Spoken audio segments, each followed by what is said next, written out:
Declassified U.S. government documents and witness testimony from former or retired U.S. military personnel confirm beyond any doubt the reality of ongoing UFO incursions at nuclear weapons sites. When I say UFO, the witnesses have described these craft as disc-shaped or cylindrical shaped or spherical. These objects are capable of both hovering and high velocity flight, usually completely silently. Over the past 37 years, I have personally located and interviewed more than 120 of these former or retired military personnel, all of whom report UFO incidents at one or more of the following locations: nuclear missile sites, nuclear weapons storage areas, and nuclear weapons test sites in Nevada and the Pacific during the era of atomic atmospheric testing. Sometime in the evening hours on March 24th, I received a call from one of my topside guards, the flight security controller, stating that they had been observing strange lights in the sky making odd maneuvers and wanted to report it. I thought it was kind of a strange report, but I took it seriously. You have to understand we were protecting nuclear weapons, and the reports we generally got were very professional. At any rate, I kind of dismissed the call. He called back about 5 minutes later.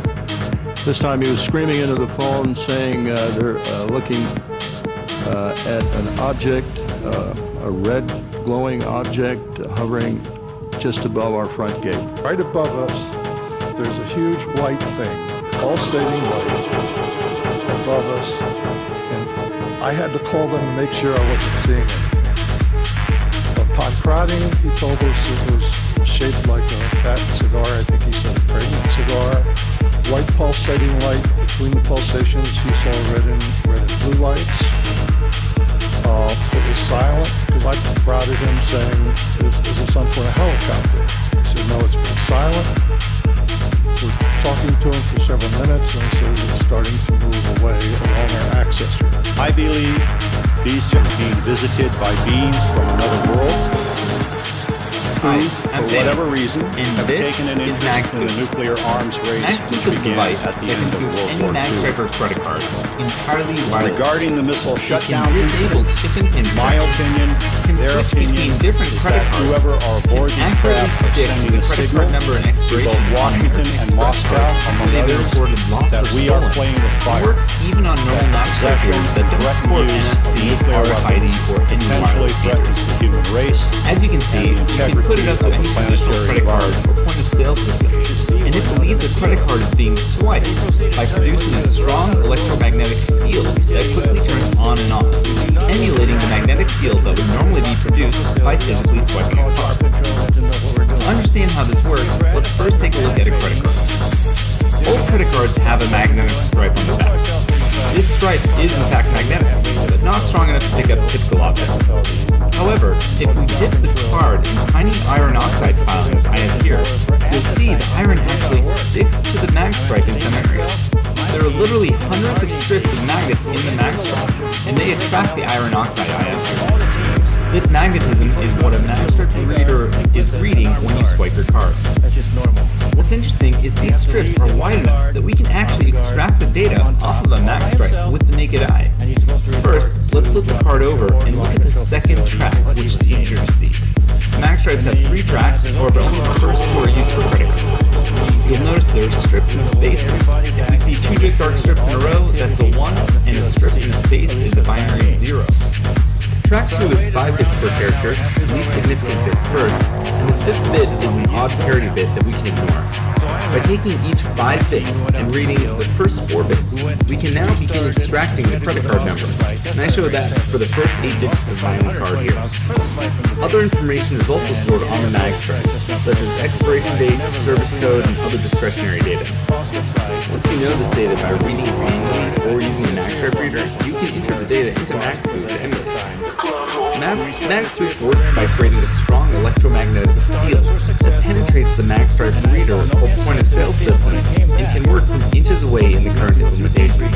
The polarity of the field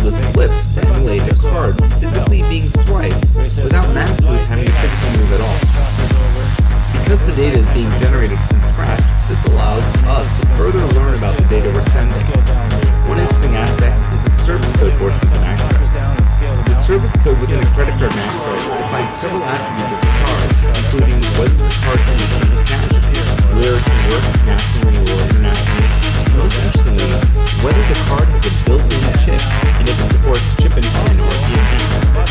If the card has a chip inside, and you go to a retailer that supports chip but swipe just your MagStripe, the current sales system asks you to dip your card in for additional security.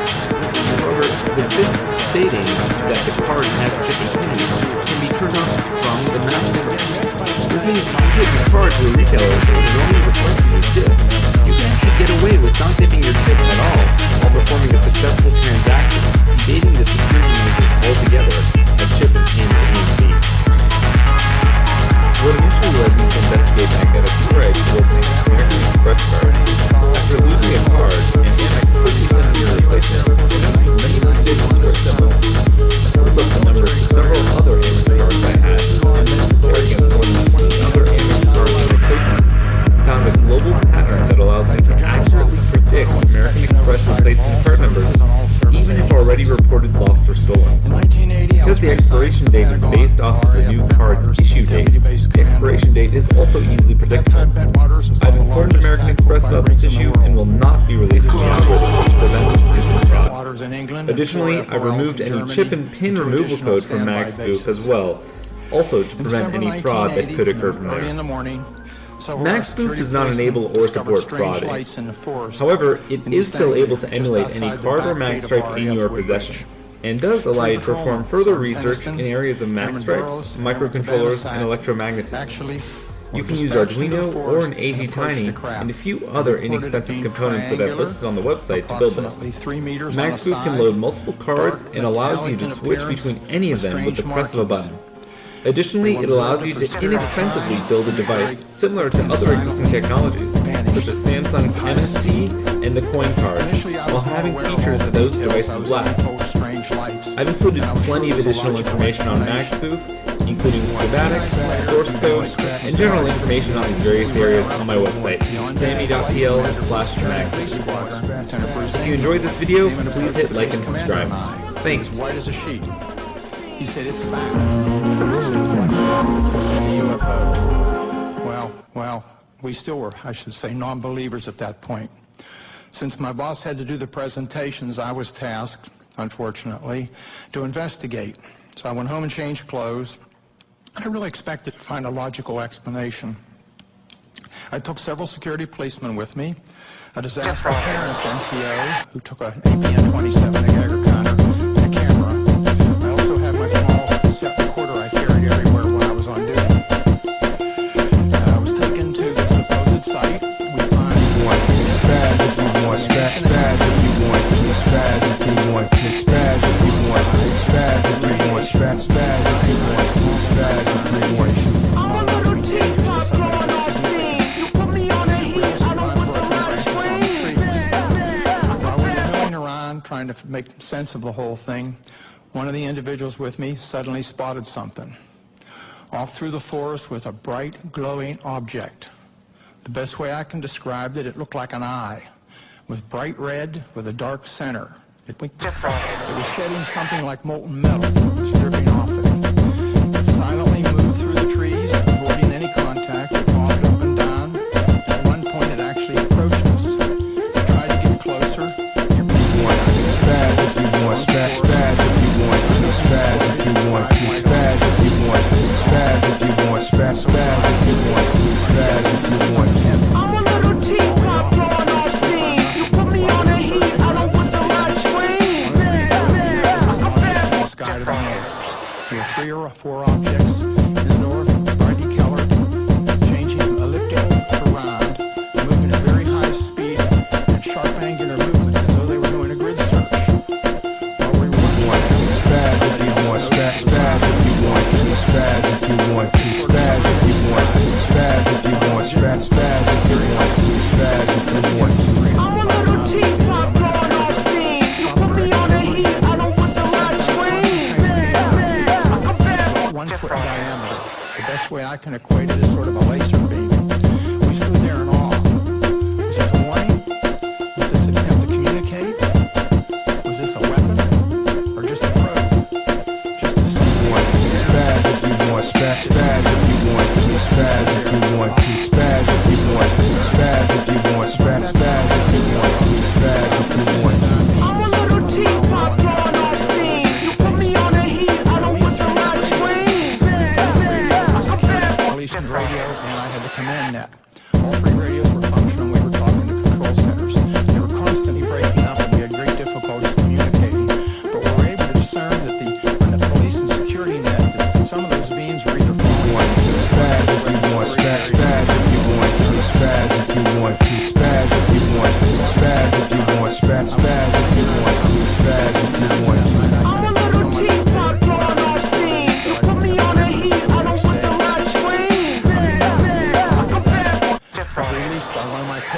several years later, and hence was a lot of publicity.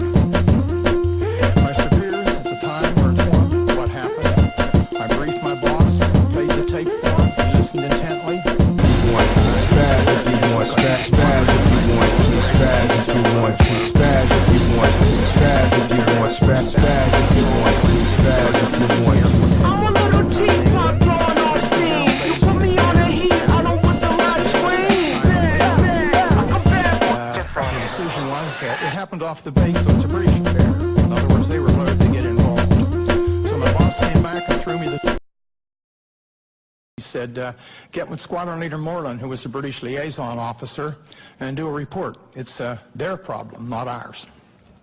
Gosh, here I am kind of caught in the middle, and I'm the junior guy here. Whoa, why did I ever get involved? Well, Squadron Leader Moreland was on vacation in Wales at the time. He came back, and he was quite upset that he was in the middle of the thing, too. So he said, well, write a memo. So I wrote a, I shall call it, cleaned up memo, just kind of unexplained lights. Just gave it to Moreland, unbeknownst